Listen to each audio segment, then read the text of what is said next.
Ladies and gentlemen, welcome to the Dugout Mug Studios. This is the 7th inning stretch.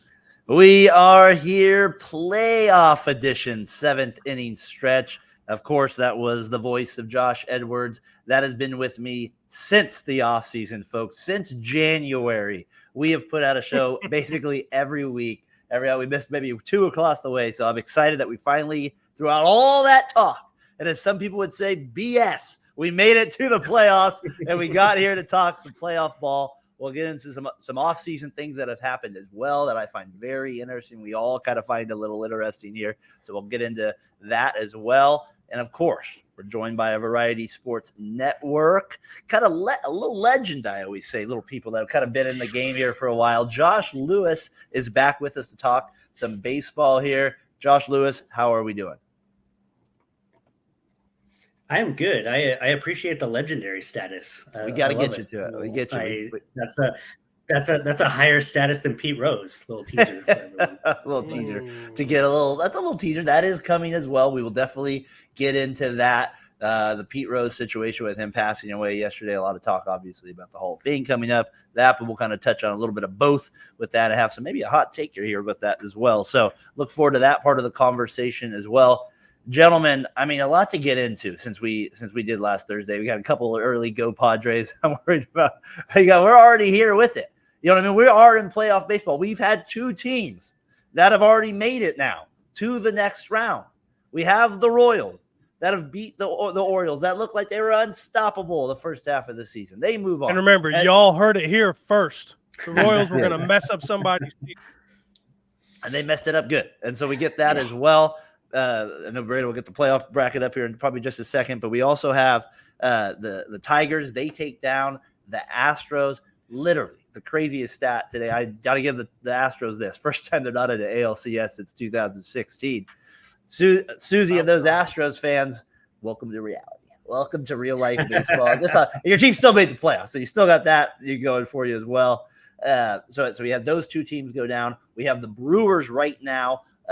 Battling right now against the Mets. They're down 3-2, so obviously the Mets can clinch tonight as well, boys, there with that. And then we got the Padres up 5-1 on the Braves as well right now. So a lot going on baseball-wise. We'll keep you updated on those here, Variety Sports Network. Gentlemen, I mean, I feel like, Lewis, let's start with you on this. I feel like me and Edwards, we talked a lot about, or let me give Edwards his credit. He talked early on about how the Royals were going to be a very pesky team and how they were going to be a problem. Now, I would say Witt took it to another level this year where obviously now everybody's like, yeah, this guy's a beast, to a different step. Nobody was expecting Lugo. That's maybe the signing of the offseason, the way he pitched. Maybe not the best today in his performance, but he still kept him to 1 run. But he was one of the best pickups all year given his price. And then you look at the Orioles, and they get off to this great start, and then it's like, and then you have the Royals finish stronger than the Orioles, Josh, and they beat them. And then Lewis, I'm like, well, then what younger team would I rather have now? So I'm curious to get your thoughts of just that matchup and maybe the thought of this series and just these might be some – it's interesting. I don't know. I find these 2 teams kind of be interested to see how they progress in the future here. I would like to take this opportunity to publicly apologize to the entire AL Central for the amount of bashing that I did on them before the season started. And I'm like, I don't remember if I was on a show with you guys or not, but I was railing on them. And I'm like, there's no way. This is the worst division in baseball, like just all this stuff. And I'm mad trash talk to the AL Central. So now with 3 teams that have moved on into this divisional round just from the AL Central followers and fans, I apologize. So, but that being said, the Royals are just fun, man. They're so much fun to watch, and like they're fun like the Orioles are too. But the Orioles just stopped hitting, just for the last month. Like they cannot, just everybody went ice cold at the same time. It seemed like, and kind of, I don't know if it's the young guys getting burned out or what. Like, I have no idea what it was. I mean, obviously that didn't affect the Tigers. The Tigers went the other direction of everybody got hot at the same time. So they look like they got tired. They look like a tired team. It did. They looked like they were gassed. It was weird. Well, it was a weird trade deadline for them. You know what I mean? Like they didn't really like we kind of could have had Blake Snow. They did some odd moves around the deadline that like were kind of little like Farhan moves, peek ahead. No, but you get my point. Like not great. They weren't to me exceptional moves. The one that's interesting now is the Tigers as well. They traded Jack Flaherty at the deadline, Edwards, and they get in past it. But what do you think of the Royals there? Your little thoughts on the Royals as well? Yeah, I'll get there. Hold on. Jorge Soler just hit a home run to bring the Atlanta Braves within 5-2 behind. All right, I'll get it up here in just a second here if I can get it. Nice to see him hitting for someone. I was randomly at our pizza place the other day. Go ahead, Brandon. I was going to chime in on the Orioles batting average since you were talking about it. So this is March. So I'm just going to go month by month here. Yeah. So March was 0.267. April's 0.253. May 0.234. It's not so great month there. June was 0.273. July 2.58. August 2.31. September 2.46. Jeez. All right. So I mean that tells you right there where they were really struggling there. Then Brandon, appreciate that with those. I mean, you just could watch and when you're not hitting, there's nothing like playing bad baseball at that point. There's nothing like it when you're not hitting at all. So I don't know what Edward, did you have any other thoughts on the Royals there with that though? Before we get to I'll get the homer up here in just a second. So yeah, I rode the Royals all season long. I'm the only person in America that said they were going to make the playoffs and wreck some seasons. And I'm proud of that one because I picked the D-backs last year and the D-backs ran to the World Series. So I'm 2 years in a row I've gotten sleeper picks in. KC won this series because Vinny Pasquantino was recovered enough to make it back for the playoffs and hit. And when he was hitting right before the playoffs started, he was smashing bombs left and right. The only thing that anybody thought the guy could do in the playoffs, come the playoffs, was hit. Mm-hmm. So he delivered without a doubt. And Bobby Witt Jr. showed why he should be in the MVP conversation next to Aaron Judge. I don't care what Aaron Judge did. Bobby Witt is legit. Yep. He is worth far more money than that contract that he signed he got in the offseason. So you're saying he's better than Henderson? Remember we debated that, and now I feel kind of a little foolish maybe going with Henderson a little bit. So I feel like I wish I was in on that conversation. We did top 10 shortstops in like July or something like that. So that's what we did in the league. So I don't know. You're right. So go ahead, Josh. I think Witt and Henderson are going to be the two best shortstops for the next 10 years in the AL. Yeah. And I think it's going to go back and forth between these two guys because I think they're both so very good. They are a little bit different type of player from each other, but they both have massive impacts on their teams. Yeah. But I love Bobby Witt. Bobby Witt to me is more exciting because he's not the guy you go look to get up to the plate and go yard. Like that's exciting and that's fun. The older I get, the more I want to see real baseball. I don't just want to see bombs. Bombs are great. I love them. I'll always love bombs, but I want to see guys that are 5-tool players that play great defense, that get on base, that hit for average, that play near gold glove defense, and are leaders. I like the character guys. So Bobby Witt Jr. for me is better than Gunnar Henderson, but it's not by a long shot. And we get that sexy Yankees matchup versus the Royals. You get Witt and Judge right there. That'll be fun. That was where Brandon, right? That's always what we always like. Remember when I put messed up? We always mess up. We know what we messed up on, and that's our famous Aaron Judge to the left one right there. To the left. We got that one. Brandon, you got a thought on this? I see you down there.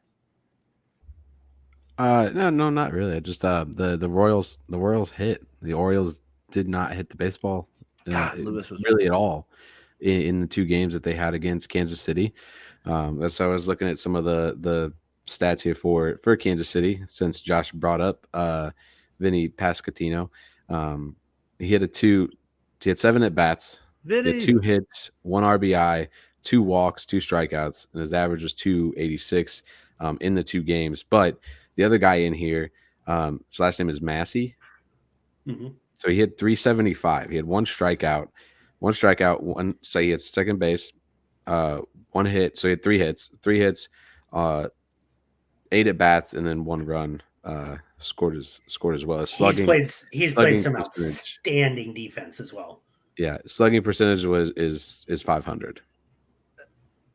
Josh Lewis, I wanted to bring this to you because Logan brought it up at some point. If he joins us, he can come back to it if he wants. But what do you make?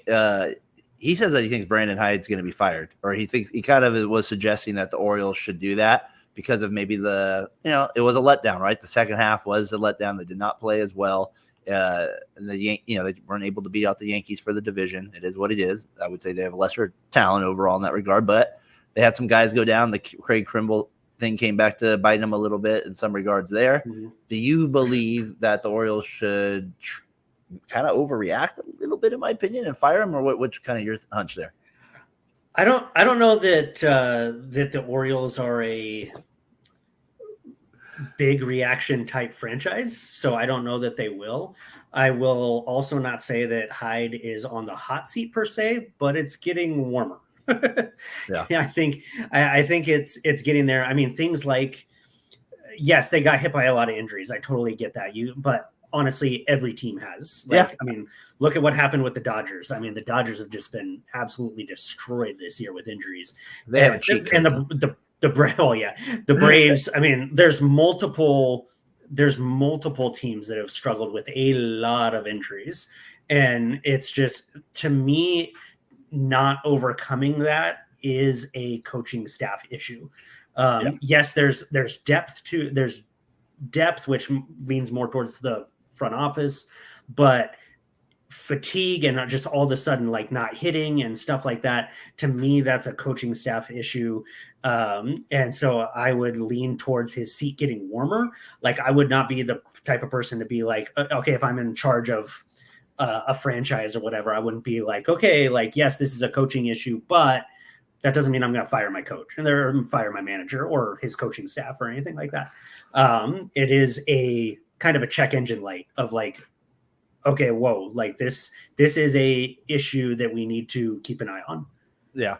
And it'll be interesting. I mean, because last year, right, they make the playoffs in the wild card there. And then what was it, 2022? Where did they finish up? They finished 83 and 79. So with him there, they've really just been progressing every year.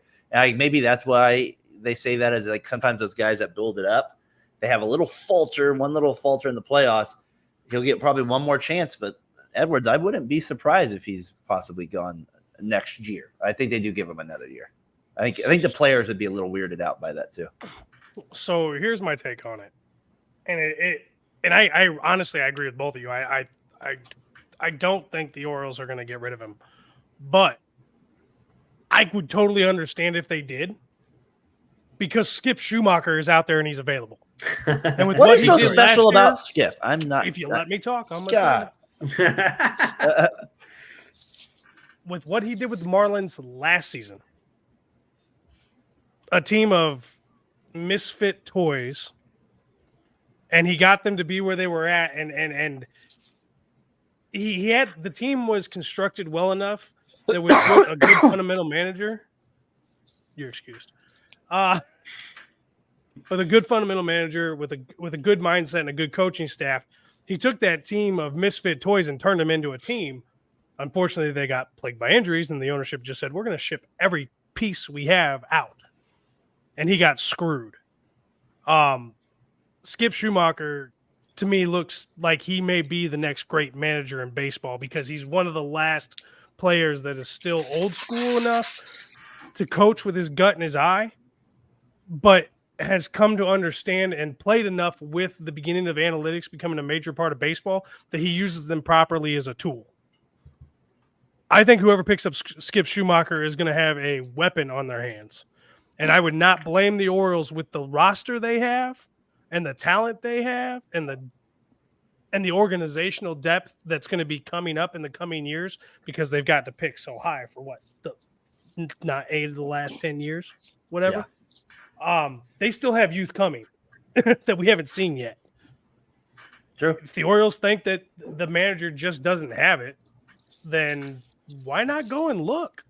Why not go have a conversation? But I think Skip Schumacher probably ends up somewhere more like Cincinnati or somewhere like that needs a rebuild with a good, strong, clean head on their shoulders who comes from a winning tradition and knows what dominance looks like. What do you think of that, Logan? It was your thought. Josh made some good points there with Skip possibly taking over. I'm not sold on good old Skipper, but what do you make, Logan, of that thought with but cut it back to your original thought with the Orioles. Like, should they fire Hyde?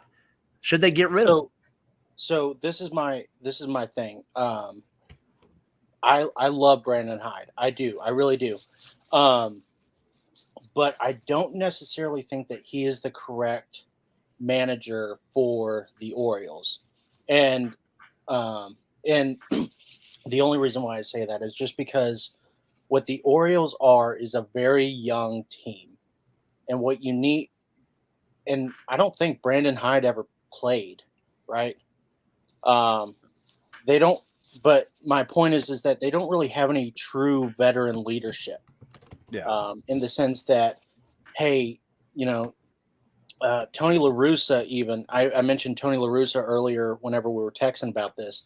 I said Tony La Russa, he was a player to an extent, so he understood that in order to, it's like the domino effect. Like, in order to get to the big stuff, you got to start with the smaller stuff, and once you start with the smaller stuff, the bigger stuff becomes easier and easier. And I don't think Brendan Hyde has been through the stuff that young players need. And maybe it's one of those things that a veteran, they need a veteran leader in there. Maybe a Paul Goldschmidt, maybe a Nolan Arenado who can go in there and lead. But apparently those two aren't leaders. So, and so that was more my point about Brandon Hyde was I don't think Brandon Hyde can give those guys, those young guys, something to rally around. Whereas I think Skip Schumacher, he's been in their footsteps and he can give them the missing pieces, the smaller stuff that that Brandon Hyde can't really provide. And I think it's also, I think there needs to be a sense of urgency for the Orioles. Adley Rutschman, he's going to be expensive whenever he becomes a free agent, and it hasn't even sounded like they've tried to sign him. Gunnar Henderson, he's going to be expensive. Jackson Holiday. Real quick here, Logan Churio homered to tie it up, just to let you know there with it. Tyler says, to your point, they need to. This is how I feel about managers. When your team scores one run, Tyler McGirt, that's Josh Lewis, just pointing that out. That's Sports for the Slur. He's saying hi to good old Josh Lewis, their Giants buddies. We're going to have Josh's Giants thoughts here in a little bit. But what do you think there, Logan? Kind of continue your point there. Sorry, just wanted to get Churio ties it up here with the Brewers here. No, my point is just that they have a finite amount of time, and they can't really just say, oh, well, Brendan Hyde he won Manager of the Year last year. He did this and this and this. When I think that Skip Schumacher or someone who was a player more specifically and is now currently a manager would be a better fit than any of that. And it's funny. I say this, and Mike Schilt has never played a day in his life, and he's the Manager of the Year in the NL probably. It's funny. He grew up like literally 5 minutes from me, so he's very a big deal here a little bit in terms of that stuff. So everybody here is rooting for him in that sense. But I think he gets the one more year. I don't think you can fire him for Skip. Like, that to me doesn't make any sense whatsoever. It'd just be like, I don't know. Like, that just wouldn't make sense. If I was a player, I'd be like, what? I don't know. That'd just be an odd move to me in that regard. So I don't know. Edward, you had a final thought on this, and then we'll kind of get to some other series here. Just in regards to Schilt. Yeah. Your boys. He didn't have to be a player because he came from an organization that developed champions, and he was close to the players and worked from the bottom all the way to the top. That is true. That's the difference for Schilt. Now we kind of briefly touched on the Tigers a little bit here in that run as well. Like, let's kind of combine some series here a little bit as we're going. Like, you guys kind of take it in any direction you want with it. I'm going to just say my thought. The Tigers making, as great as the story is why I hate the 6th seed as well. I'm just saying, I don't like in baseball. I don't like the longevity of the game, and then you get rewarded with a month and a half run. That's just how I feel the 4 seed was good enough for me. We're like, okay, that's a wild card team, and sometimes they were better than the division winners, but that's where it was. And like, I just have a little issue with it. But with that said, those are the rules. They are playing like hello Diamondbacks, hello Rangers from last year. Like, that is the feeling we are getting watching this team play. They started no pitcher today. And I hate seeing a box score 1.2, 1.1. Josh Lewis. I cannot stand it, Lewis. I cannot stand seeing that box score. But the Tigers are just proving me out of this mind wrong. Whatever Edwards had towards the Royals and a miracle there's no way we had that miracle. I think we put the Tigers to bed in August 1st. So it's crazy. Literally, this is one of the crazier runs I've seen in a long time. Easily, Lewis. Dude, I love the weirdness. Just because I love weirdness in baseball, I do love the weirdness of the box score that you're talking about. Yeah. I don't love it for the game. Like, I mean, we might not have to put up with it much longer if Manfred gets his way with the required 6 innings or whatever, but that's another topic for another day. But they're doing, like, I'm sure Bruce Bochy out there is like, man, I wish I had the Tigers line up and could change my pitcher every inning or whatever. But it is weird, but it is what we're doing now. Like, it is what everybody's doing. And you have a starter. Yeah, I mean, you pull a starter after 5 innings. Or after 2. I mean, when you've got a short series like this, like, you got to move on pretty quickly if somebody's not feeling it. So I'm not a fan of the 3-game set. There's a lot of changes that could probably happen there, whether it's eliminating the 6 seed or whatever. There's lots of different things you could do. But yeah, the best of 3 series, I will say it's better than a 1-game playoff, even though those were super exciting. It's not what you're really looking for for proving who the better team is. So all that to say is, like, yeah, it's a weird box score, but at the same time, it's like, it's where we're at. Brewers take the lead 5-3 here, just pushing back on the Mets a little bit here. 2 franchises that never want to win. Which one we'll give at the end of the day here? Which one will kind of make the final push with it? Logan, real quick, your thoughts on the Tigers advancing and Susie's Astros. Like I said, I can't feel sorry for the freaking Astros. 2016, you know what I mean? My goodness, that's the last time you missed the ALCS. That's insane. That's still, to me, a crazy stat. But, the Astros, though, as much as we're praising the Tigers, this might be good night a little bit, Houston. We'll see if anybody in the division can push them next year. I think Texas will be back. But what's your thoughts with the Tigers, and maybe a little thought on the Astros there, Logan? Then we'll get to Edwards there. Yeah, I've been predicting the Astros are on their way out for about 3 years now, and they keep disappointing me. So I feel like they are kind of. It seemed like they were very hell bent on not re-signing Alex Bregman. It seemed like the send off they gave him was a clear message. But the Tigers, I mean, yeah, I think it's still the Astros, and they had a monster hurdle to give. And I mean, every time Yordan Alvarez comes up to the plate, it's like I get knots in my stomach. It's still scary. I don't think I've ever had that kind of a. I don't ever get scared with a hitter. Like, I hadn't had that problem since Big Poppy was with the Red Sox. It seemed like every time he came up to the plate, they just knew he was going to hit a home run. The Tigers, I mean, they pitched really well. I mean, I was telling you, like, I'm not a big fan of the bullpen games, probably doesn't bode well. It probably doesn't bode well in Game 2 of the Wild Card Series, but it was really surprising. And so AJ Hinch. He probably had a bone to pick with the Astros anyway. So yeah, that probably. So yeah, I think the Tigers are showing that they're for real. So one little point just on the box score thing and using bullpen games and whatnot for a really short series like this. Like, I can totally see it. Like, it works. Like, you use all these fresh arms, you work them. Yeah. Like it's not something that is sustainable in a 162 game season. Like we saw that with my Giants this year. Like just bullpen got absolutely gassed. Like it's just exhausted. But when you get some rest and you get a few days rest and you've got a short series like this, you throw out whatever arm is healthy and whatever arm is live and whatever arm is hot. And you can do that in a 3-game series like this.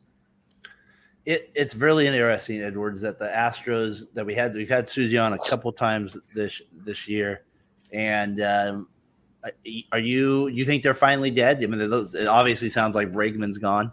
Yes, they'll still have Altuve, but Altuve's old. As a Warriors fan out here in basketball world, the dynasties have an ending, and it does feel like it might be ending a little bit. But like Logan said, what was that name again? Yeah, Alvarez. They still have one of the best hitters in the American League. So that's to me where I'm like, I don't know if I can put them to bed yet. To me, this is more about the Tigers just making a miracle run, Edwards. I don't know what to say. It's a miracle run. No, absolutely it is. I mean, it was classic story. It happens every single year. Get hot at the right time and ride it. That's what Detroit did this year. And they came back from the dead. Yeah. Like we wrote them off. Yep. There was no hope for Detroit. They had a 0.5% chance on August 3rd or something like that. Go ahead, Brandon. I got you with that because I actually have it pulled up. They had a 0.2% chance of making the playoffs on August 11th. Unbelievable. And they won like 26-3 or something in the month of August or something. It was ridiculous. So for me, it reminds me of when the Blues won the Stanley Cup in 19, when the Blues were in dead last place at Christmas. No chance to make the playoffs. I mean, mathematically, obviously, there was a chance. They get hot the whole second half of the season, and then they run it, and they take out Boston in Boston. So you shouldn't do that, Logan, considering you're sitting with Tom Stillman in the near future. Yeah, that's right. My future best friend. Tom, remember who's got your back here and who doesn't, and who needs tickets to a game. Thanks for reminding me, actually. You're welcome. And I don't even remember where I was going with that. As Logan distracted you best here. Yeah, he always does. He always does his best. We got Jamarcus. Can I say Jamarcus? Welcome to the chat, though. I love Jamarcus in the chat. He's been great. He's always good. He's fun. Yeah. But what Josh was saying, he took my line. Because I was going to say, this makes perfect sense in a 3-game series. Because if it works out, you got to save that starter for game 1 of the next series. If it doesn't work out, okay, you burned up a little bit of the bullpen. You're just going to use that guy who you're going to use in game 2 and use him in game 3 and hopefully shut it down. And your bullpen didn't pitch a whole lot, so you should be able to get through that game 3 and make a run at the win. So I understand the mindset. I agree with you guys. I don't like it. It's not baseball, in my opinion, but I understand it in a 3-game series. I just wanted to shout out a little bit of the chat here, Josh. We had David Mays in here early. Appreciate him tuning in. His Padres are playing right now. Some guy named Logan. No, we got Traveling Board Daver in here as well. Jamarcus in here as well. Tyler tuning in. Appreciate that as well. And then we got a question here. Do you think Bregman goes to the Cubs next year, or possibly the Yankees, which Logan has mentioned as well? I like both those teams as a chance. I feel like I think the Cubs would be. I don't see the Cubs. I don't see the Cubs as much. That seems like an old Cubs move. That doesn't necessarily seem like the move they would do now. I mean, I wouldn't mind. He's going to go to the Angels, and they're going to sell him as their new signing toy, and he's going to die an Angel. He'll die with like Rendon. I like that. That's the man that's been there around there.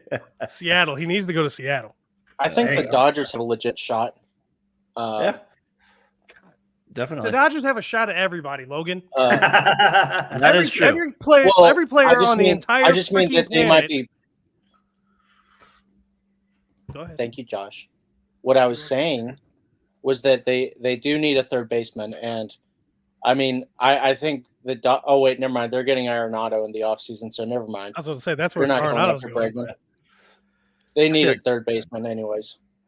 They've been holding – they're about to get their wish of getting Arenado. So Bregman's going to the Yankees. But that's probably just hinging on if they miss out on Soto and Snell. Well, we'll get to Snell here in a second here with it. Can I get to the NL real quick, though, guys? It's like we have the Brewers. They look like they're going to tie it up here. Williams is one strike. He's got one pitch. He's got one pitch away here. So it's over almost. See if the Mets can get somebody on base here and make it interesting. I have it up here on the screen here, a little live here action with it. Oh, and then you have the Padres. The Padres are starting to look like the scariest team in the National League. And I hear people saying, like, there's some guys like, well, the Giants, all this stuff. They can't sign anybody at California.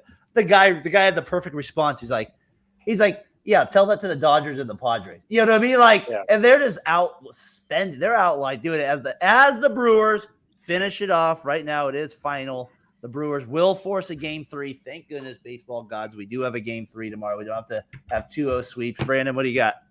So you just talked about, wanted to bring it up during the Astros Tigers talk for a second. So I was just ran across this thing here. The Tigers' 26-man wildcard roster, $18.8 million salary. Josh Hader alone, $19 million. Just to give you an idea. Told you guys Hader was a waste of money. Yeah, closers at that price is tough, but that's, I mean, hold on. He oafed me. No closer is worth that kind of money because one season they're good, 100%. the next season they're trash, then they're average, and then they're good again. So on a 5-year contract, you may get 2 good seasons. Bregman seems like a Posey guy. He's not. Chapman just signed an extension. Bregman's not. Can he play second? Can he play second? Can he play first? No. Over the second. Nah. DH. Come None on. of that's happening. It seems like a Posey guy. We got that with it. So, yeah, the Mets there at the Brewers. Brewers or Mets? Just real quick. Who's our pick tomorrow, Lewis? Who you got? Who finishes out the deal? Sorry, who? Brewers, Mets. Who gets? God, I'm hoping for the Brewers, man. I love Mets collapses. I just do. I don't know why. I don't have anything personally against the Mets. Maybe it's their fan base. I love the misery of it. I don't sorry, Mets fans. It's so enjoyable to me to see the Mets fail. I don't know why. Like, it's unbelievable. Something weird in my brain, but so I am pulling for the Brewers. I also just really like the Brewers storyline this year of like getting screwed over by their manager leaving and then still winning that division. Great counsel. and then like, oh, maybe not screwed over. Maybe that's not the right word, but no, it kind of was. He basically gave up on him. Yeah, took off for what he thought was a better situation or better money or whatever. But then them just like basically dominating the division again and anyway. And like, so I like that storyline of the Brewers. I would like to see them move on so that they're not just like, hey, we won the NL Central, even though all this crap happened.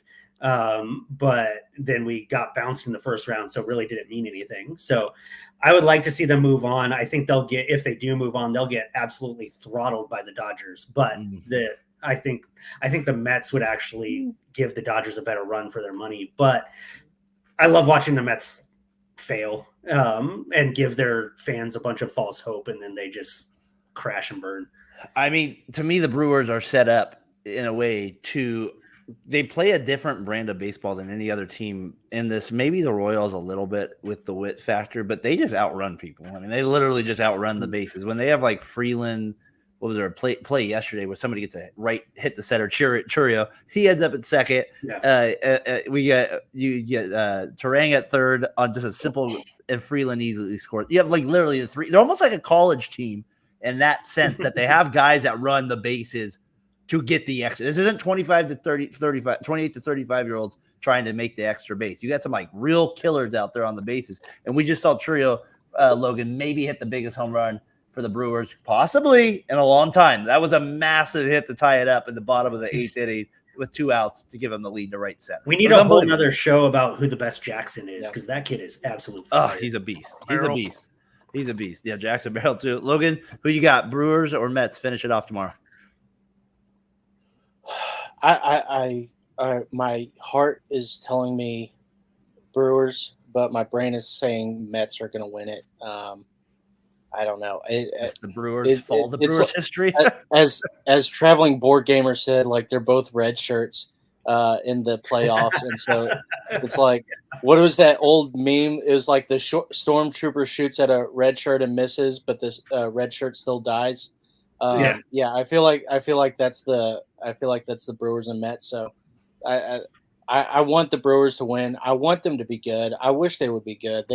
it's so annoying that they just keep losing and losing and losing and losing, and all bark and no bite. They got a chance tomorrow. Big game tomorrow, Milwaukee history. That's a big game. Going against LA there with it. Edwards, who you got? Brewers or Mets? Get the job done. So out of the entire playoff bracket, this is the hardest one for me to pick because I hate both teams. I hate both cities. I hate both teams. I hate both franchises. Unbelievable. Have you been to either one? But I will roll with the Brew Crew because New York's a much worse place, in my opinion, than Milwaukee. That is a very baseball breakdown answer. We like that one there. Right? Nothing personal. We had CP on this year from New York. We've had Aaron, who does the NASCAR show with you. They're big Mets fans. I got a guy out of Memphis, Ant, that loves the Mets. So there's some Mets fans there that were dying with this game. They probably are so pissed knowing they were so close. So 4 outs. Who's pitching for the Mets and who's pitching for the Brewers tomorrow?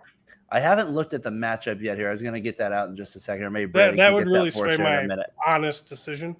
For the Mets, it's not going to be anybody dominant at that point. And for the, you know what I mean, they're not going to. I'm guessing for the Brewers, you're probably going to get maybe that's maybe who you're going to get there at that. But they'll probably wait to make that announcement. Myers. Ooh. You got the Padres and you got the Braves going on right now. 5-2 Padres in the what do we got here? Top of the sixth. Yes, top of the sixth inning here. We'll see if the Padres can hold on to advance. I think they're a dangerous team, as we've talked about there with it.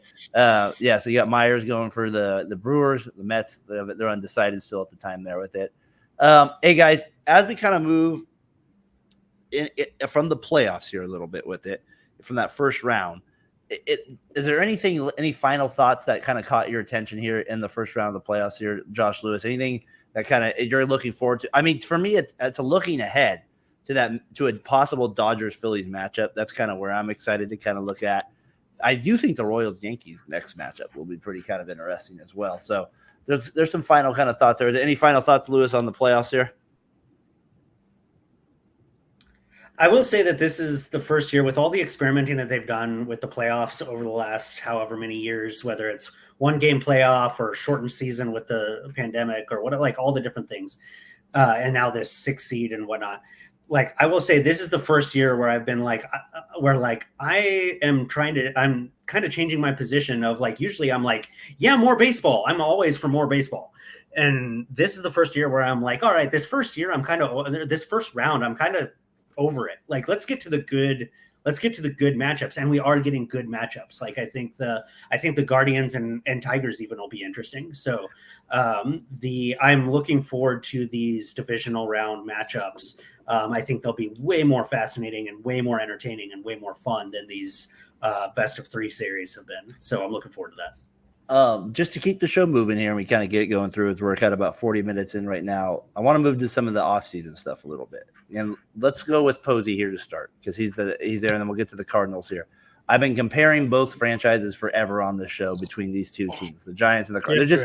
They're on a similar and again, they just feel like it. They're on another similar. They're on this like weird parallel. So they hire Posey. He's one of the most beloved Giants in the history of the franchise. We have people on the radio show saying that like this might be one of the biggest days in Giants history, and maybe is. And like I said, he's 3-time World Series champion. He's not an analytic guy. He's kind of more of an old school baseball guy. So a lot of Giants fans I know are excited about bringing back that era that where he was on and they won.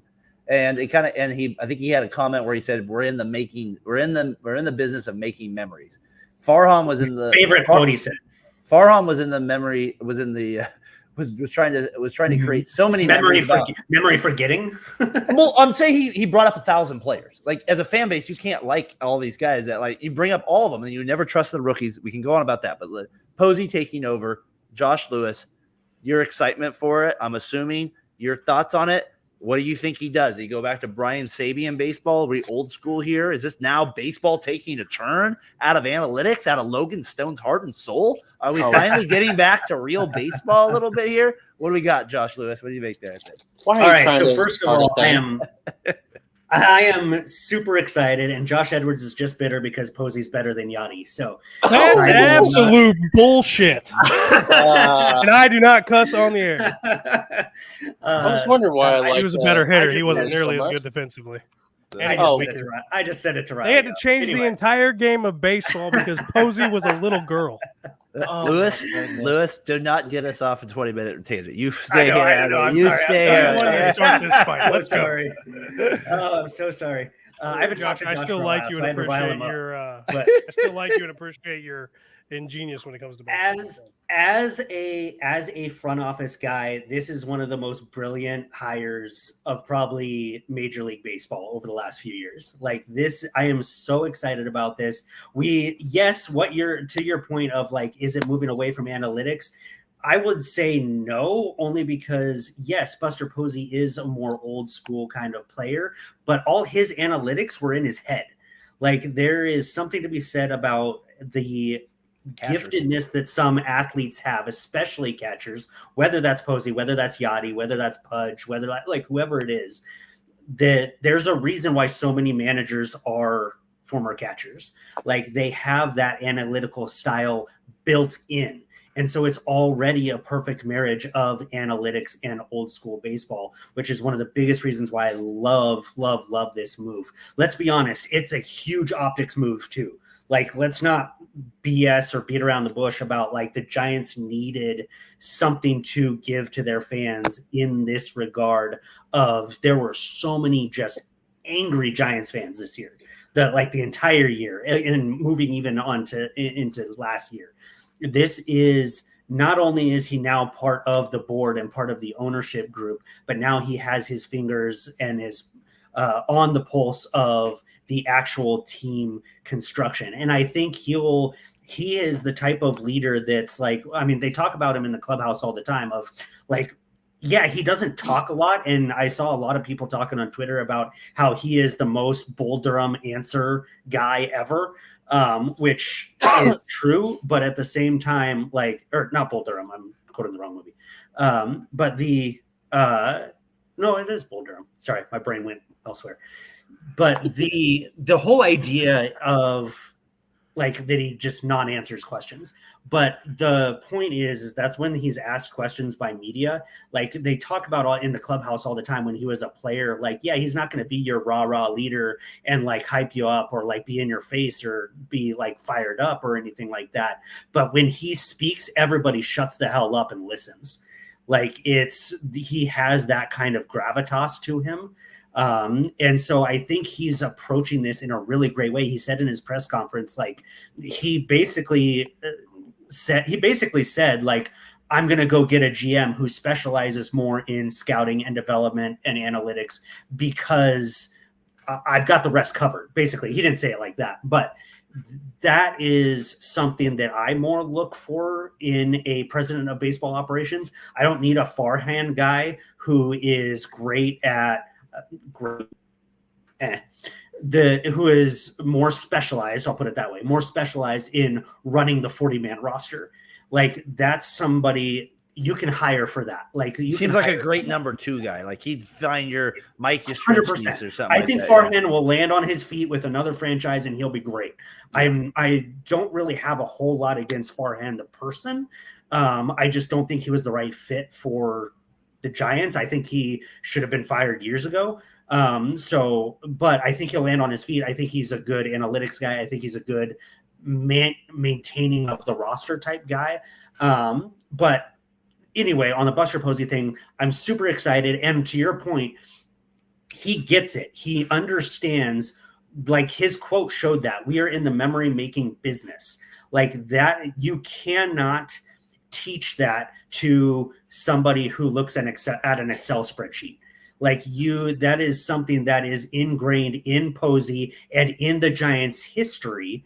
And I think it was more of a Kapler issue than a Farhan issue. But the fact that they were like basically shunning the history of the Giants over the last few years, and this just completely flips the entire franchise back to the way that they have always been before that, of celebrating the history, understanding the gravitas of this old franchise and classic franchise. And so I'm super pumped about every aspect of this. I'm super excited. I mean, it does go back to Judge a little bit. He can't he can't complete the deals. He doesn't have the aura Brandon to get the job done. He doesn't have the aura to get these free agents there as well. Logan Stone, what's your thoughts? You think Posey gets the job done? You like that? You like the hire, or you negative against it here? I'm cautiously optimistic. It's weird to have.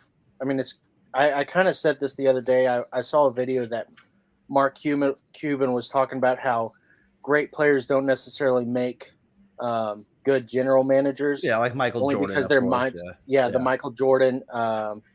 And he said that the mediocre players make really great general managers just because they know what is needed. And so I don't know how Buster. But that being said, Buster Posey is a great catcher, and he knows what a team needs and what works. And so I don't know how it's going to work. I think it will work. I think he does have the star power. I think like what you said, Daren, where the Farham, he wasn't able to get bigger guys. But I think Buster Posey would actually be able to get some guys to come play for him. And Chris Young, I mean, his first year as a general manager, he won the World Series. And so I'm optimistic. I think players becoming GMs is becoming more of a trend lately, which is kind of interesting. And so, I'm cautiously optimistic. I'm leaning toward it's a good idea, especially with his comments about having a more focused GM who can actually knows analytics, knows what kind of guys to go after, whereas he also knows what kind of guys to go after, in a sense too. He messed up their farm system. I mean, as much as their farm system's in a better place before they got here, I think most people would say they have more talent. He wishy-washed guys. I mean, it was like good, 100%. And then it's like he kind of stunted their growth. Joey Bart is the guy that stands out the most in that process. He had his faults, but I just felt they messed with him a lot with that stuff too, Lewis, along that way too. And then, Nolan Ryan's the one that always sticks out to me. He was the president of ops for the Rangers, did a damn good job for them for many years there. Obviously did lose to the Giants there with that part of it. But the Giants, they are a catcher history. Edwards, I know you know the Cardinals history more, but the Giants history is built around catchers running they had Melvin, they have Brantley's a popular figure, they have guys. Bochy was a catcher, so to me this just kind of fits their aura. And Edwards, you can have your thought on this, but I also kind of want to transition as we kind of keep the show moving, so you can talk about Posey too. But like I said, the Cardinals are also in this same boat, and they hit the reset button. So maybe they bring Yachty on to do it. So what's your kind of thoughts with, again, the Giants getting Posey, but you guys are also resetting as well. They come out, they say the Cardinals, we have failed. We have to go in a direction. That is what they said, basically. So that's not what they said at all. That's what I heard. That's what I said. We're so excited to be resetting. Not what they said at all. If I'm a Cardinals fan, I would be excited that we're gonna suck next year. Okay, first and foremost, I love Buster Posey being the new Pobo for the Giants. I think it's the best move they could have made.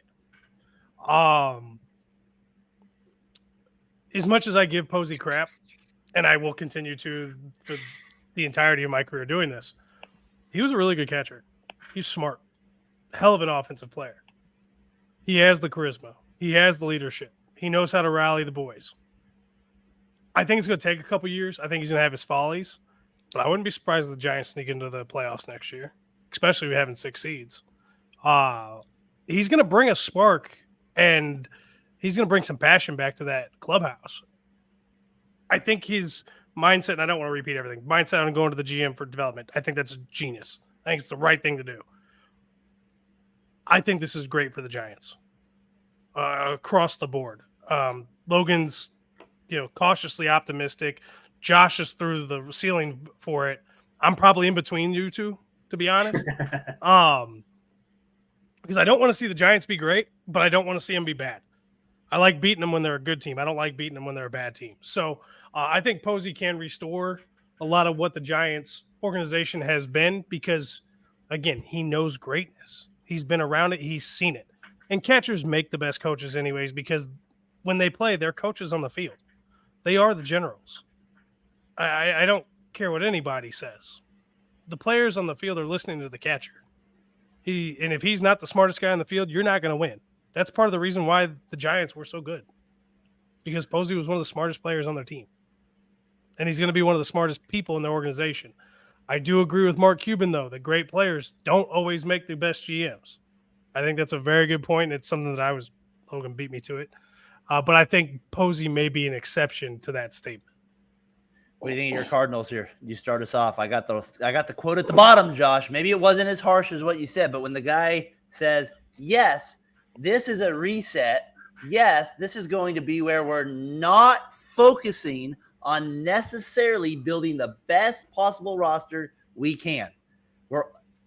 I don't know. You tell that to me is a nice way of saying we're trying to suck. I don't know. That's what I think. So what do you got? What do you have for that? So here's what they came out and said. Here's what they actually came out and said. All right. Well, we've destroyed the organization, and we've destroyed the entire foundation this organization has been built on. We have lied to you fans for the last 3+ years and told you to be patient. We should fire our Pobo this year and get rid of him and get rid of our manager, but they have contracts and we don't like paying guys to not, do what we were paying them to do. We don't want to just pay them for them to sit on their rear ends. So they bring Chaim Bloom up to start working on the development of our players, which is direly important right now because we don't have a pitching lab. We don't have a hitting lab, but we're going to cut our payroll probably anywhere between $35 and $60 million for next year. And we're going to dump $35 million into our spring training facility.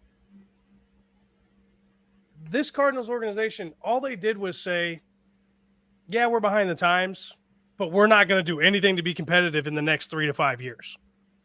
So sit down, buckle up. And oh, yeah, you guys aren't going to be able to watch it on TV because Bally Sports is most likely dropping everybody but the Braves. So we're not going to have any TV revenue. So we're going to ship out. We've already put Sonny Gray on the block.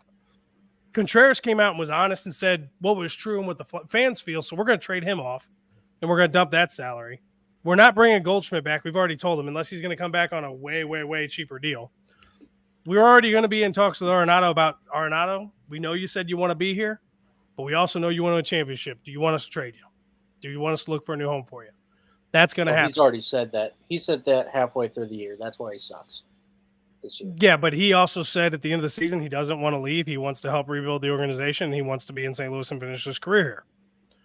I don't know if you saw that or not, but that's what he said, 3 or 4 days after the season.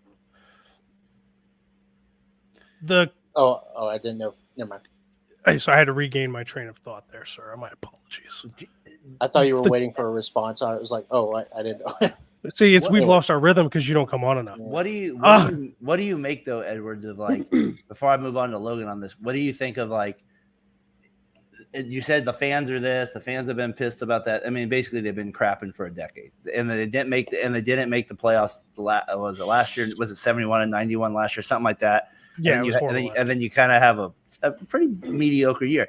There is nothing worse to a fan base, right, than finishing 80 and 82 or 8. That is just the definition of mediocrity. That is the worst. It's pick a side, either suck or get bet good. Don't be in the middle. And I feel like that's where your fan base is at with this. Well, it's because this organization, the front office in this organization, is too worried about not getting their TV revenue money. So they don't want to spend money. And when DeWitt the third comes out, and I want to remind you, people who aren't Cardinals fans, DeWitts are the owners. DeWitt 3, the third one, his job has nothing to do with baseball. He is strictly business and making money. He is a finance guy. So when the fans came out and said, we're not going to buy season tickets and we're not going to come to the ballpark, he laughed about it in an interview and said, fine, if you guys don't come to the ballpark, we're just not going to go get bigger players. We're not going to invest and in the we'll team. Move. We can move. And he said it was a possibility. Hi, Girk. How are you, sir? So no, they've spit in the fans' faces. They've lied to the fans. I mean, San Diego's own announcers, when they were in Busch at the end of the season, were like, this isn't St. Louis. This isn't Busch Stadium. No. We've never seen this before in our entire careers. Cardinals fans have said, we're going to show you what we think, and you're either going to change it or we're going to watch you struggle. We're moving. I think a lot of this stems from the TV issue, though, because the Cardinals make so much of their money on the TV deals, and with Bally probably going down, they're not going to be able to recoup that money. And are they going to be like worried the about Yankees, Josh, and have their own network? Are they going to have their own network? No, they won't be able to do They're that. too cheap to invest in their own network. They're too cheap. They are more worried about the business of baseball making money than they are about continuing on the legacy of this franchise. Let's give Stone a chance here. Go ahead, Stone. You're the guy with the Cardinals here. You heard a lot there from Edwards. What do you got? Are you on board? Or do you get rid of this man? Really sucks. He's a pathetic loser. Or what? Are you being kind of harsh? Nobody's harsher on the Cardinals than you. You are the harshest person on the Cardinals here. So are you Team Cardinal now? Are you? What are we at now? Here we at. Well, this is the thing. So first of all, I think the fans, they want this one singular scapegoat, and this is going to be a little bit of a tangent. It's not. But there's a point to this. So the fans, they want a singular scapegoat. They either blame Ollie Marmol, they either blame John Mozeliak, or they blame the players. They a couple days ago they were saying Paul Goldschmidt, Nolan Arenado combined since 2021 0 playoff wins. And I'm like, okay, so let's start off with the players. Okay, sure, Nolan Arenado and Paul Goldschmidt were abysmal during the wild card series since 2021. They hardly produced at all. I think they had 10 hits in the last 3 years or something like maybe even lower. Yeah. Okay. Yes, that's true. They needed to produce more, but they are 2 of 9 players. And whenever you're a pitcher pitching against a terrible team that is only consistent, the 2 best hitters, and then it's 7 other guys who are just mediocre, you're going to pitch around Nolan Arenado and Paul Goldschmidt. And once you pitch around them, you can walk them. It doesn't matter because guess what? They're gonna you can get the 5, 6, 7, 8 guys out after that. Okay, so I don't think it's necessarily Nolan Arenado's fault or Paul Goldschmidt's. So then they say that manager. Okay, well the manager, yeah, he has made some dumb moves, but he's only playing the guys that the general manager has given him, so I don't think it's completely his fault either. The general manager, John Mozeliak, he puts the team on the field, but he's also only working through the constraints of a certain budget. Well, they were paying the budget was $160 million when the other teams are paying $200 million. You needed to not just increase payroll by $10 million. That was never going to work. Josh Lewis. But anyways, and so ultimately it's a culmination of everybody's fault. And it starts from the top, and it's Bill DeWitt. And from the press conference that I got the other day, it was not, I screwed up. I did not put my best stuff there, or we did not put the best product on the field. It was more of, oh, well, some things happened. It wasn't necessarily our fault. We thought we did a good job, but now we're going to just try to do some player development because the players are just not producing. The fans are not coming to games. And so we're just going to do this and this and this. And it just does not seem like I don't think they understand the point, and I don't think fans are letting them know what the point is, which is it's everybody's fault. Bill DeWitt has to increase payroll. The president of baseball operations will be Chaim Bloom next year. He's gonna need to actually pay attention and they need to actually they can't. This is what they need to do. They need to stop saying they have a clog in outfield, and they need to start actually giving guys chances.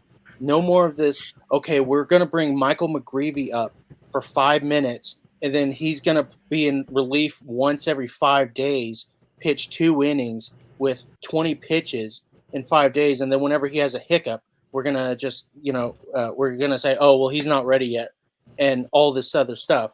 They need to say, listen, we're gonna ride and die with Victor Scott. ride or die with Jordan Walker. We're going to ride or die with Michael McGreevy, Gordon Grishefo, all these other players. And they need to just stick with them for more than 5 minutes and let them have consistent at-bats and consistent pitching. That's what they need to do. This is no more Lance Lynn, no more Kyle Gibson. You want 30-year-olds. You want 35-year-olds. That's why I said you and the Giants are the same thing. You literally just spit out what I think Josh and Tyler are like, yep. I just wish that – I mean, that's what drives me insane more is like just let the players play. You have all these guys who are doing gangbusters in the minors, and then you bring them up to the majors, and then you don't give them consistent at-bats. I mean, Jordan Walker, they brought him up in August for about a week, and he got 2 plate appearances, I think. And it's like, why are you doing that? Well, anyways, did you not hear about that? Mozeliak said that if he called up Walker – this is right before he called him up, that he expected him to be played every game, every day, and not to sit the bench. Oli Marmol made the decision to put Walker on the bench, not play him, which is why they then sent him back down 10 days later, because Mozeliak said, if you're not going to play him, I'm going to send him back down. So they sent him back down. And then we got the rotation of all the guys coming up. And that's it. And that's just another thing. It's like there's not this communication. And I just don't understand. They need – And it annoys me because Josh and I, we have talked about this for 3 years now. We have talked about this. We said in 2022, the Cardinals were so close. They were so close. I had been saying that for years. And it was just like you needed to get a consistent outfielder. You needed Jock Peterson. I said Jock Peterson for years. You needed relief pitchers. You needed Rooker. You needed Rooker. That's who you needed. No, that's who Brent Rooker. That's who you needed. Yeah. Let me get my guy. I'm just finish it up here. Finish your thought. Sorry. I was just saying, like, Jock Peterson was not like we didn't need much. We needed a couple relief pitchers. And they didn't do that. They were just too cheap, and they didn't have a real mindset of winning. And so that's what frustrates me. And I just don't see the change there. Amen, Tyler McGurk. Amen. Hallelujah. That's it. Welcome to the show, my man. That's been why you got Lewis on here as well. I mean, what do you think, Nat? You're here. I know you heard some of our Giants thoughts with that, but we're talking Cardinals a little here. But you can use your Giants as an example. What's your thoughts with that? Both teams just in this mediocrity after all this years of success. They're both definitely very similar in that they are like what you strive to be in the NL. Those are like the two main franchises, in my opinion. Obviously, I might be a little homerish, but it just sucks when you have like this team that you have these high expectations for, and it continues to be signings of like he wanted Jock Peterson, but I'll use that like Jock Peterson's your marquee addition, or Jorge Soler's your marquee addition. You're like, we're the San Francisco Giants. Do better. And I'm so like, and just to go back to the Giants, I'm so relieved. Like Buster Posey said it best. As little as he said, we're in the business of making memories. That's all I want. Get things that I'm going to remember. I'm going to talk about with my kids and my grandkids for years to happen. And if you can do that, you'll be successful. And it's funny, Lewis, because the Cardinals fan, you heard Ed Logan say it, you heard Edwards say it. Like there's some frustration there that are a lot of similarities behind these teams. Let me ask you this: who makes the playoffs first, Cardinals or Giants? Giants. Giants make it first. Giants make it first. 100%. Definitely. As Not much as Giants. I hate Farhan, he has some young players that have come up this year, and like Birdsong looks promising. Harrison had a good first half. He kind of fell off. Ramos was great. Matos had moment. Like we have some young guys that Farhan will get no credit for because he got kind of like it was dumb luck that they got to play. It was all injuries. It wasn't like his plan. But there are some talented players on this team that Farhan has a lot to do with. And with Posey, I just think it adds. Like I think he has the magic touch that will bring the Giants 100%. To the playoffs before the St. Louis Cardinals. Brandon, Cardinals or Giants? Welcome back, sir. Who do you got? Who makes it? Come on, man. I mean, come on. Who's getting it? It has to be as much as I want to say it's the Cardinals. It has to be the Giants. The Cardinals just aren't there. They're just not there yet. I love it. I love it. They literally just took the words out of my mouth. They would have to win their division. The Cardinals are gonna have to win the division to get into the playoffs. If they're only that'd be their way of getting into the playoffs if they were. Yeah. Just because You look at the Cubs should be good the next couple of years. Milwaukee's going to be Milwaukee. Yeah. Cincinnati and Pittsburgh are going to continue to struggle. They had the opportunities this past year, last 2 years, to be two decent baseball teams. And I think things might change in Cincinnati if they get a manager underneath of them who will help them make that next leap. But no, I mean it's tough because like Josh and Logan have both said, you have a lot of really good young players in the Cardinals organization that are just sitting there waiting and waiting and waiting. The pitching to me is the biggest question still. It's there though. It's there though. But again, Logan's point was Quint Matthews, Gordon Grishefo, Michael McGreevy. Yeah, it's there. The pitching they let them do it. They're young. I mean, if you're gonna go in and do this reset, like the Blues called it a retool, and it only takes 2 or 3 years. And I don't think it's going to take 2 or 3 years. It's going to be a 4 or 5 year process, I'd imagine. So if you're going to do it, then now's the time to do it. Now's the time. Lucan Baker has hit the most home runs by a minor leaguer for the last 3 years, right. And he only gets one at bat every 5 games. It seemed like. Well, they obviously don't believe in him then. That doesn't make sense. You're going to put Lucan Baker in instead of Goldschmidt? Well, Goldschmidt's gone. Is he the starter next year? Now. Yeah. All right. So he's there next year with it.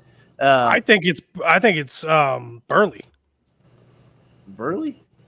Oh, as the Burleson. Yeah. At first. Start for you guys.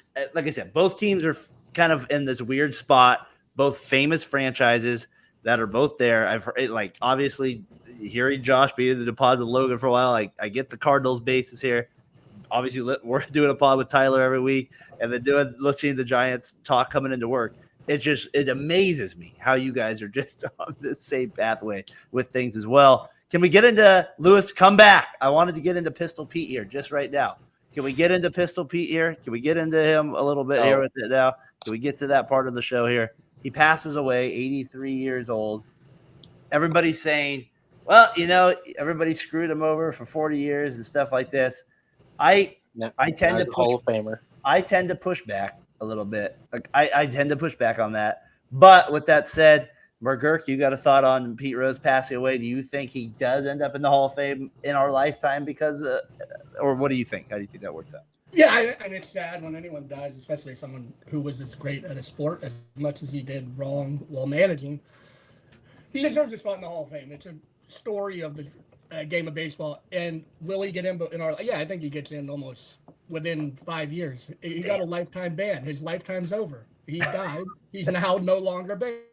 How I see it, he should get in as soon as he's eligible again, whenever that is. I don't know. Who's the White Sox guy? I can't think of his name. The famous guy. What's his name? Shoeless Joe. He's not in, right?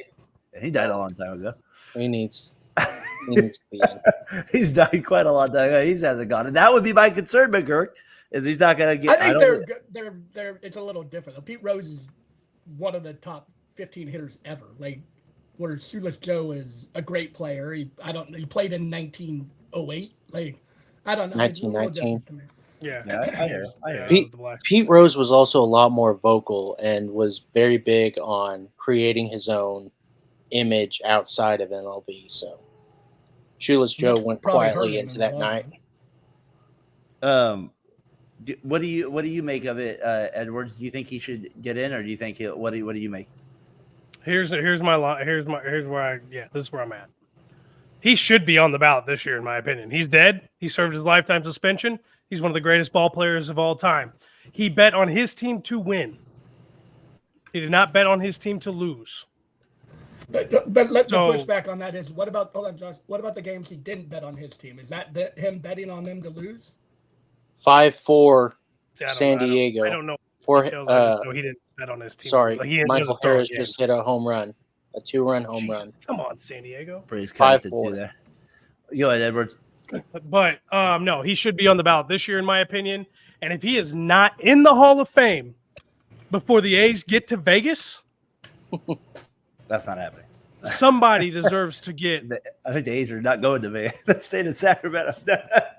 I mean, that would be horrible for sure. That'd be worse for the Oakland fans than anything, in my opinion. But if he's not in before they get to, or before MLB puts a team in Vegas, I don't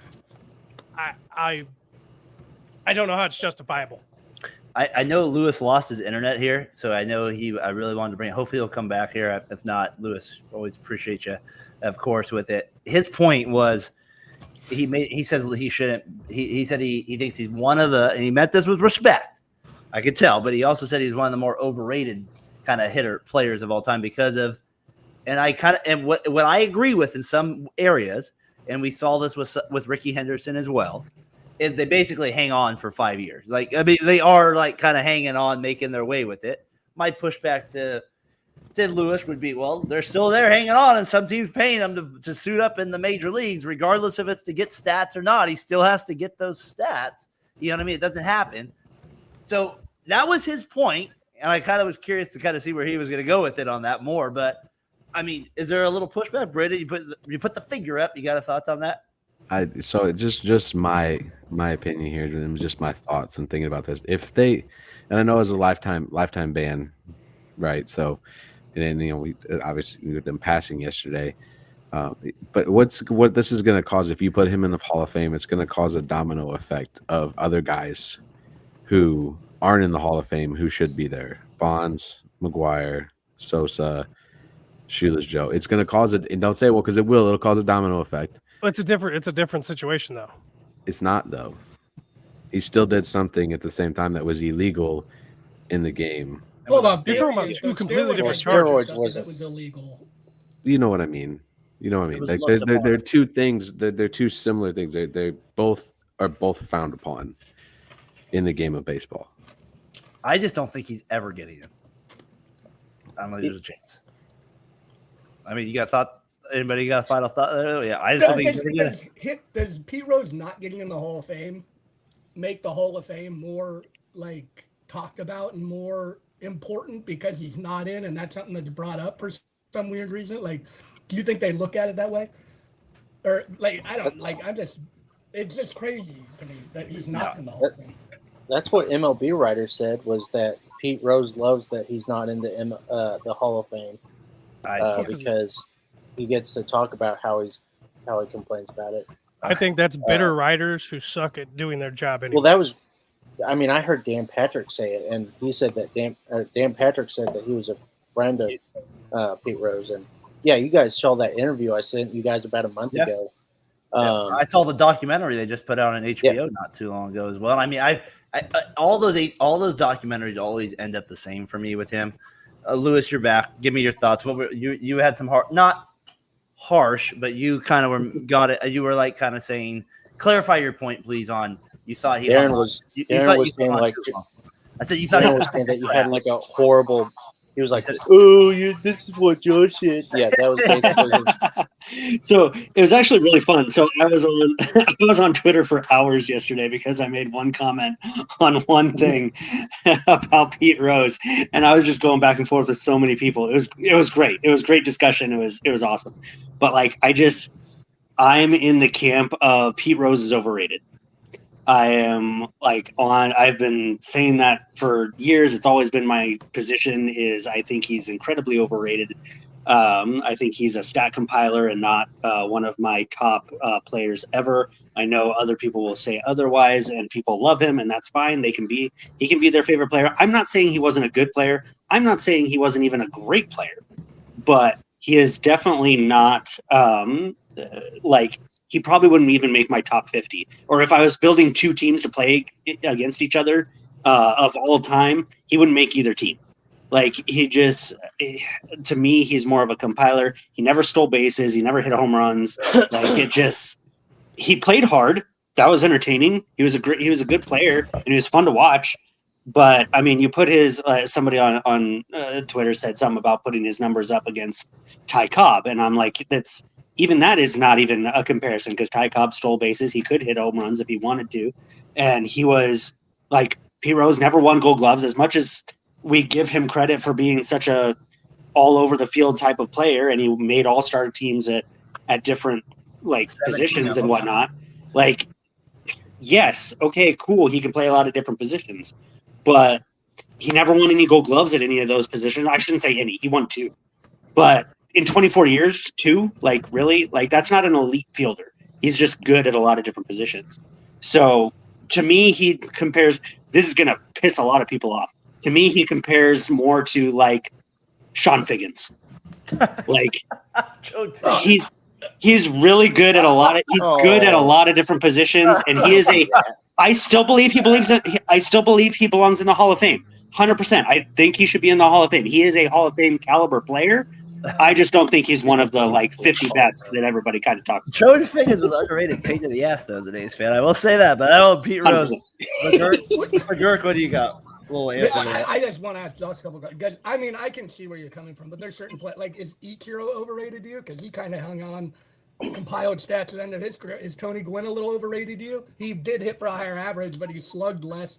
He was a little better defender, but at the end he was just a kind of overweight, like compiler as well, if you want to put it that way. Yeah, 100%. It wasn't. I don't think it was. What was the quote? Like, I love the quote. And I mean, we can talk about. I mean, current players, Luis Arias. Like, I mean, is he like just this? I mean, he's gotten a lot of crap over the year of him just being this little slap hitter that hits for a big average or whatever. But anyway, like. There's a quote that I love, and I don't think it was about P. Rose. I can't remember who he was saying it about. I think it was Mickey Mantle who said it. But it's like if he hit like that guy did, that he would wear a dress. I think is what he said. It's like if I hit like that guy, I would wear a dress. Like I don't. He's not a 5-tool player. He's not one of the greatest players ever. He is great. He belongs in the Hall of Fame. He just is more of a compiler to me than a like greatest of all time kind of conversation. Edwards. So hold on, I want to ask Josh a question. So you play MLB baseball. Are you going to play until nobody wants to pay you to play anymore? Or are you just going to give up and walk away on your own?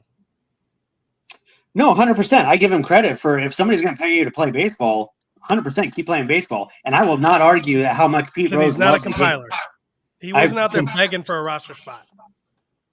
Yeah, but I mean, that you're marrying 2 terms that mean different things. A compiler and begging to stay on a team is not the same thing. Like if I was a compiler, I'd have to beg to stay on a team so I could compile the rest of my stats. That's what I'm saying. Yeah, this isn't Mr. 3000. Like he was still good. Like he wasn't just hanging on to specifically begging to play so that he could compile the stats. Like, yes, being the hit king was important to him, but I don't believe in terms of how he loved the game that he was begging to stay on a team and like almost downplaying the integrity of the game. So I don't think that those 2 terms that you're using in terms of compiler and begging to stay on a team go together. His last 4 years, he was also the player manager. So 100%. Yeah, 100%. Which doesn't happen. Fight someone. Yeah. All I was going to say, the way my brain picked up when you said compiler, that's exactly where I went though. Yeah. So I mean, then you have the conversation. Compiler, Well, yeah. Then you have the conversation: is Cal Ripken Jr. a compiler? Like, was he begging to stay in the lineup every day, or was he good enough to be in the lineup every day? Like, I mean, so you can use that same kind of argument for a lot of different players. And so that's why I separate the 2 of compiler versus begging to stay on a team. Fair enough. I mean, I can take your explanation. I wouldn't put it past him, Tyler. Marge Schott was a big reason he got a job. He got that job as well. Logan Stone there with that. So, Logan Stone, you finish it. Our thoughts here before I move on. Yeah, I'm looking at his stats right now, and his MVP season, he had 5 home runs and 64 RBIs. And basically, he was just carried by his batting average. Not that I don't know the MVP race that year, but it's just kind of interesting to me. It just seems like it was a different game. With the Pete Roses, the Tony Gwynns, some of those just got guys who just slapped the ball. And I think Yeah, I think it's just a different time. I mean, I think 4,256 hits gets you in the Hall of Fame, and I don't think anyone here is disputing that. I think one thing that we do understand what Lewis is saying in the sense that is he like the greatest player never to get into the Hall of Fame? No, and I just don't know. Yeah, it's kind of one of those weird things. Does he need to be in the Hall of Fame? Sure. Does he? Did he benefit from not being in the Hall of Fame? Yes. It's not like he lived in his life tormented by not being recognized or anything. Dan Patrick, that interview that he talked about Pete Rose. Oh my goodness gracious! Oh, okay, I thought that was a home run. He said Pete Rose was making more money not being in the Hall of Fame than if he got into the Hall of Fame, no one would remember him, basically.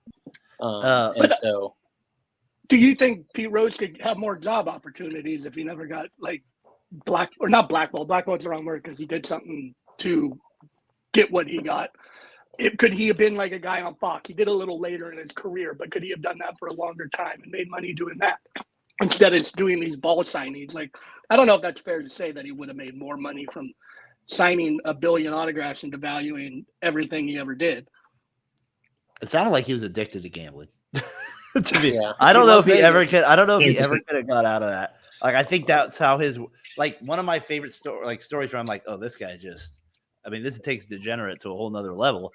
Is like back in the 80s, if you have a TV in every room and your bathroom, I mean, you're focused on gambling to a different level than most people in the 80s. Like that to me. And if you're willing to risk what he did there, knowing that's the number one rule in all of baseball at that time, I don't know. It's hard for me to feel kind of sorry for him at the same time there as with that too. What do we got? 5-4, bottom of the 8th here. Padres trying to hang on here. We'll get to the ninth. We'll get to the top of the 9th here in just a minute with it as well. All right. As we kind of get the show going here, moving forward with it, I want to get to it's been a good show. Lewis has been with us. McGurk joined us late. Logan's been on. I didn't really quite get a chance to get to the Twins and the D-backs, and they're sucking. I just want to put a stamp on that. You guys, one of the worst performances I've seen in a while in the second half. So you guys deserve that along the way with it.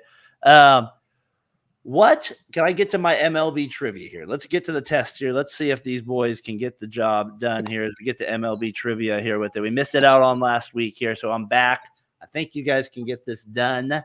Here we go. I'm guessing it's an athletic. Hit number one, Chum Pickens. Hit number one. Hit number one. I pitched. Lewis, I might, if I ever mute you, I'd come back on. It's just because I have a little echo, but stay on. Don't leave. I just got you. You're good right now. I pitched over a span of 13 seasons in MLB with 8 different teams before retiring in 2008. I'll also throw in he did start his career in the National League. That's where he started. So he started there. I think that's a pretty hard hit number one. It gets a little easier. So I'm going to go to hit number 2, but just give you the span there. 13 seasons, 8 different teams, 2008. I twice led MLB in strikeouts, and through 2 no-hitters, I earned 123 wins in the major leagues. Kenny Rogers. It is not good old Kenneth. We got Terrence. Where did you say he started? I didn't tell you where he started. I thought you said he started in the NL. Right? Yeah, no. NL? Yeah. So let's see. His first year. AJ Burnett. Two no-hitters? 2 no-hitters. AJ Burnett? Was he later? That's a good guess. No, he pitched in 2015. It wasn't Josh Beckett. No. He didn't pitch in those places. Hold on 1 second. I feel you going to check. No, I'm not going there yet. I made calm I made a Ryan BSN Sports spelling error. I just fixed hint number 3 anyways. All right, here we go. What do you have?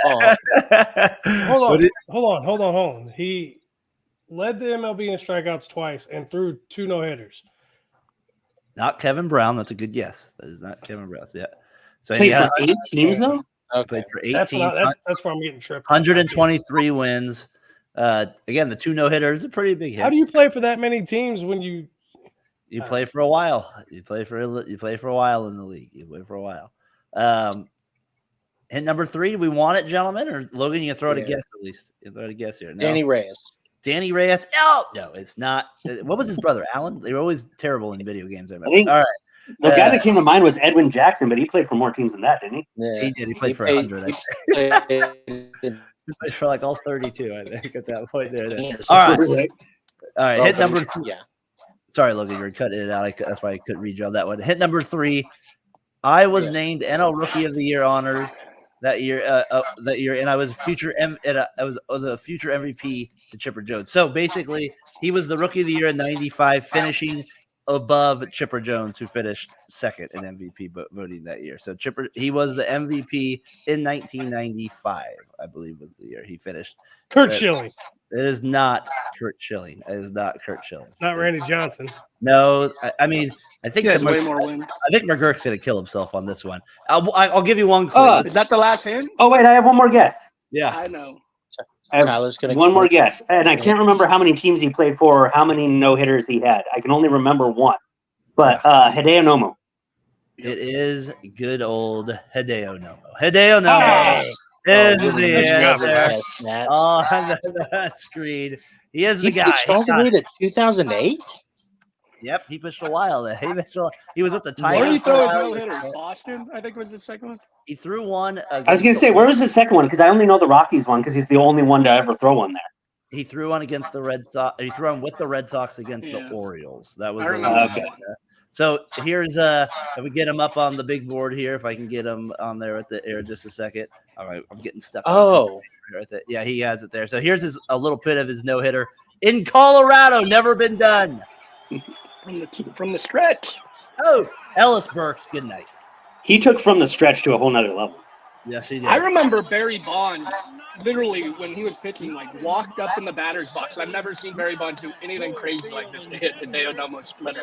When he was hitting, he, did his bat, and then he, took a step in the batter's box while he was in his to, get further up so the splitter would drop where he could hit it instead of in front of the plate. It was crazy. Hey, I'm going to Tyler, look for the video. I'll send it to you. Go ahead, Lewis. Oh, no, you're good. Oh, I was just saying. I was gonna say that Nomo. I was like, "There's no way he pitched." I thought he ended in 2005. He was injured between 2006 and 2007, and so I never even knew that he pitched in 2008, and he barely pitched. I think he made two starts in 2008 with the Royals. So okay. I know I was stunned when Didn't I he saw have- about the Royals on there. I was like, "What? He played with the Royals?" I remember the Tigers. He was their opening day starter in 2000.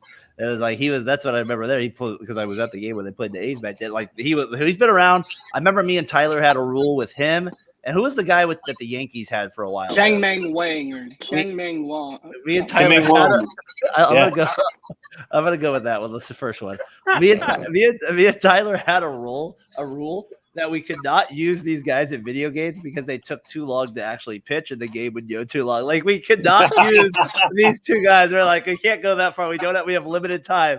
And we could not sit through the whole windup. So we're all right, we got to go to number 2. So I forget who the Yankees number 2 guy was, but we always used him instead of the number 1 guy back then. So it was really funny. That was one of our favorite parts about him. So he was the guy there that gets that.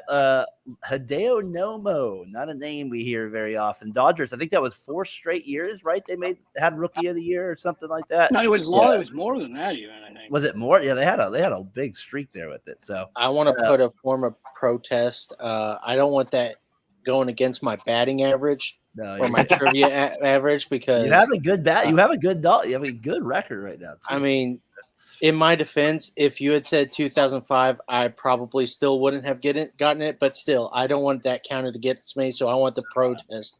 I want the commissioner to review my case. We're gonna have I'm the commissioner, and your appeal has been rejected. That's an L for you, good sir. You're on the Edwards side tonight. All right, Edwards, put him on that side tonight. Actually, Join Josh, me, friend. My favorite still is when you got Jason Giambi over Logan Stone. Still my favorite, maybe one there. I like that you got that before. All right, MLB. What, 3 all year? 3 is my favorite is getting King Griffey Jr. in less than 5 seconds. That's why I don't usually do top 20 players. It's too easy to get. All right, it's the White Sox. And the White Sox. All right, the Cardinals are world champs in 2011. Not for another 20 or 30 years, Cardinals fans. Yeah, we probably want that one. We should have got the A's announced rather. That's a real flashback. All right, so we get that. We got to add the stage here. We're in kind of our wild card round. I remember this as a kid. This is Red Sox in the Indians and Hargrove. I mean, we're going to see some bad umpiring here for 2 pitches. Be a little patient. Hopefully the internet stays with me on this one. But we're talking bad pitching along the way here. And he gets ejected three pitches into the game. Yep, he called that pitch a ball, people. Right there. Darren Lewis, what a batter. He gets mad respect. Former Giant. Darren Lewis, Red Sox here. I have his autograph right there. But look at this strike. How is this not a strike? How is that not a strike? And there's Doc not happy about this. Doc is starting not to get excited. I don't blame anybody else for that idea there. I mean, those are 2 awful, awful calls. And then eventually Hargrove ends up getting ejected. Chief Wahoo. Is Doc good and high on cocaine? And now here comes Dave Phillipson from third base. Whoa! Kevin, 3 pitches into the game. Is that, yeah? 3 pitches into the game, guys. He's tossed. 3 pitches into the game. You're ejected as the manager. I just think that's one of my. Those were strikes. So, I mean, I'd get pissed too. I agree with you. Bob Melvin was ejected from a game this year before the game even started. I thought we had one of those this year, and I couldn't remember. Oh yeah, because that was in the Rocky series. I feel like for some reason, because I feel like it was a Rocky series. Yeah, I feel like okay. I remember they got some bad calls the other day on that one, and he brought it back. He brought that energy to the one. Darren, throw the game up. 100%. My boy and I were watching the game, and we're like, "Where's Bob Melvin at?" We missed the start of the game. It's like, "Where's Bob Melvin at?" And we hear later, like, "Oh, he was ejected before the game even started." We are one out away, ladies and gentlemen, from the San Diego Padres, moving on to the second round of the playoffs. Come on, nail it down. And there it is. Oh, hey guys, fouled out. Oh, nothing worse. Guys, I have some breaking news. Yep. What's the breaking news? The Higashioka has had 2 home runs in the postseason this year. Juan Soto has had 0. So he's not even worth the $30 million. What a bum. Well done. What a loser. Wow. What a loser. So we future Giants. Phillies, Padres. That's a good matchup, ladies and gentlemen. I'm excited for that baseball matchup. That's a good one right there. And we got Yankees and Royals. Tyler, you didn't join us. I'm kind of excited about that one too, with the Witt Judge area there too. At that, I'm excited about that kind of part. Will George Brett throw out the first pitch at the first game in Kansas City? Uncle George throw out the first pitch. Maybe no. They'll get more on umpire.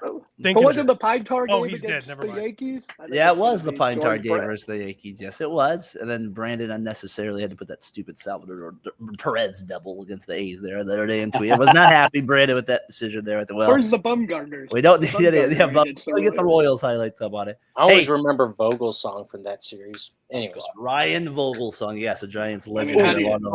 Before you close it out, Darren, I want to hear you reminisce about the A's. Did it ever hit you? That was going to be my final thought here before I close it out. Logan Stone knows the show too well. It was. I talked about it a little bit this Sunday on the show. Josh knows I talked a lot about it last week, a little bit the day before I went to the game. It was a surreal experience.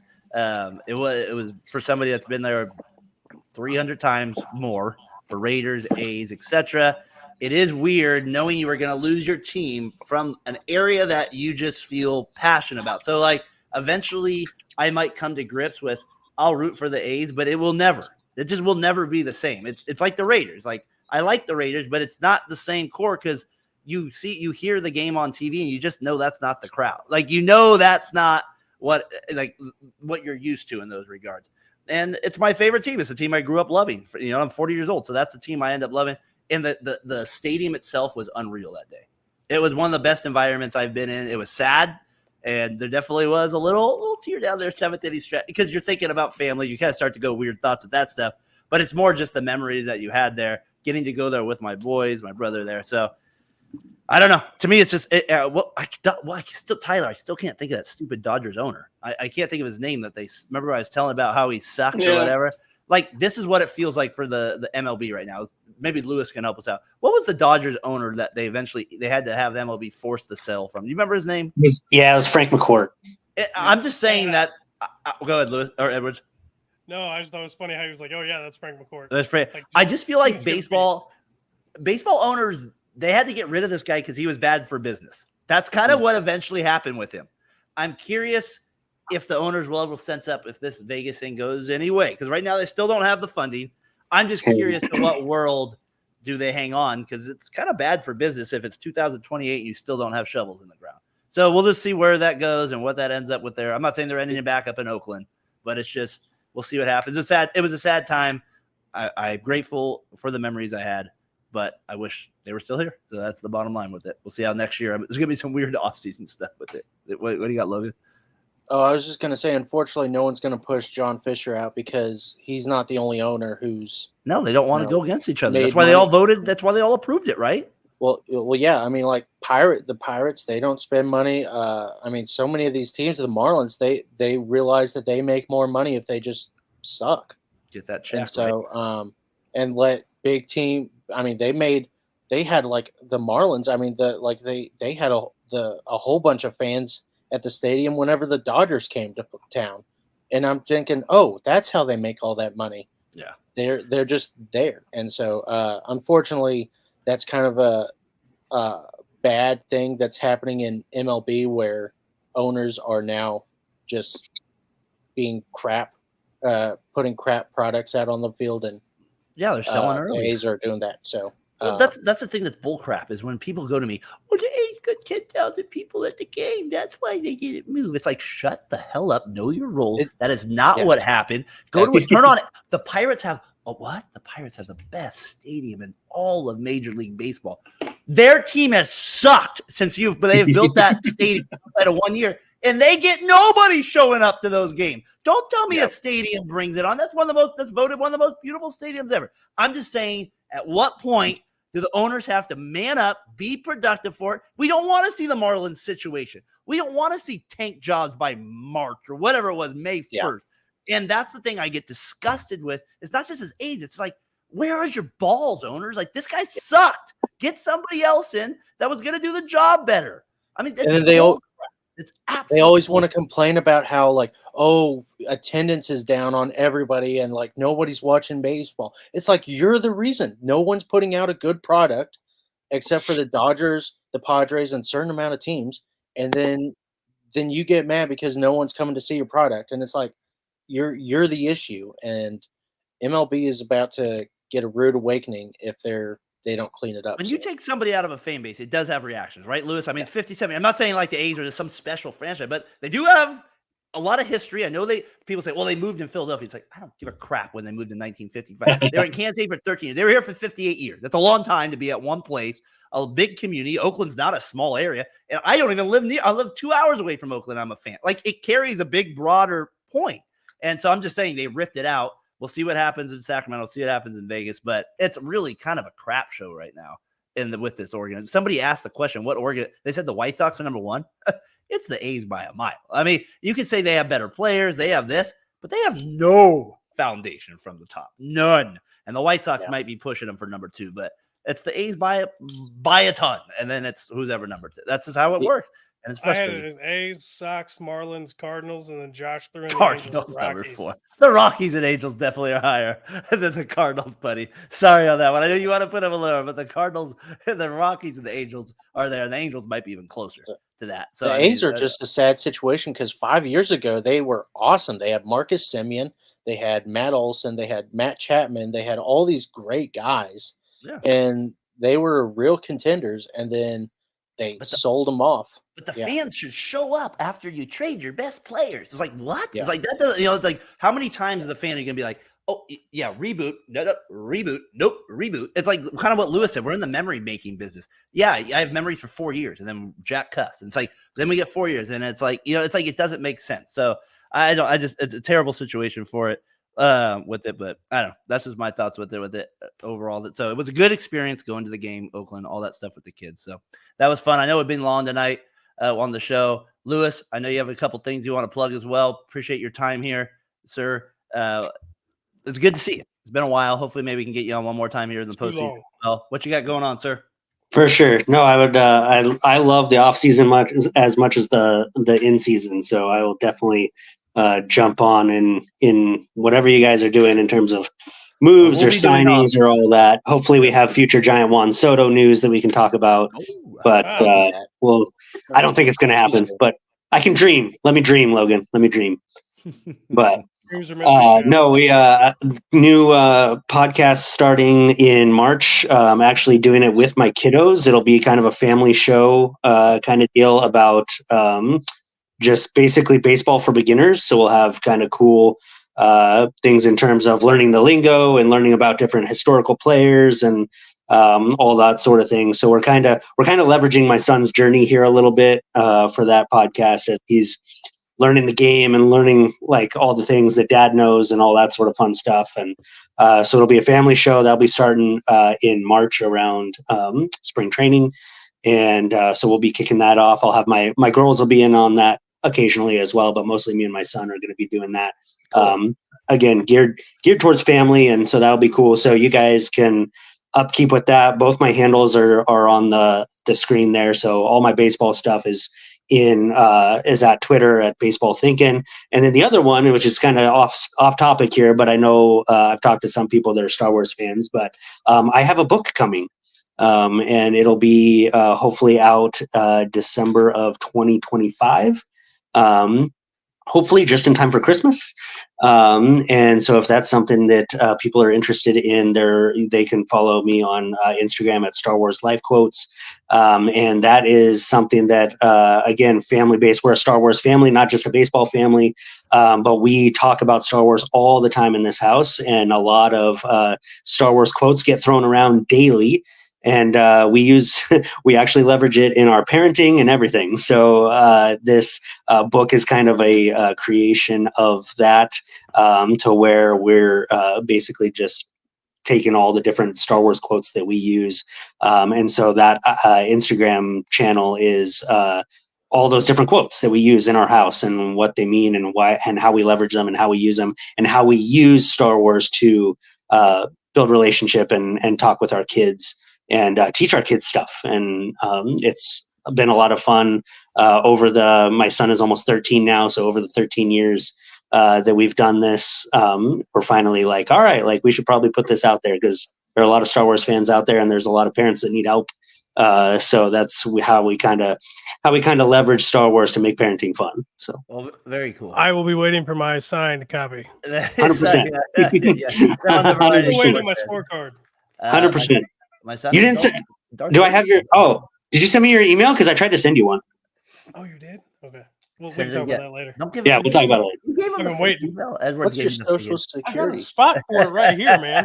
What's your social security? There you go. My son is Darth Vader for all the week this year, so we'll be proud of him for that. Logan Stone, that was fun. Hopefully you can join us again here, maybe before the playoffs get out. I know we'll have the offseason like Lewis talked about. Edwards, I know you were playing sick a little bit. Brandon, pop on real quick. Have a good – thanks, man. Appreciate you from behind the scenes. We'll get to the Twins a little bit more next week and some teams there. We'll dive into that a little bit too.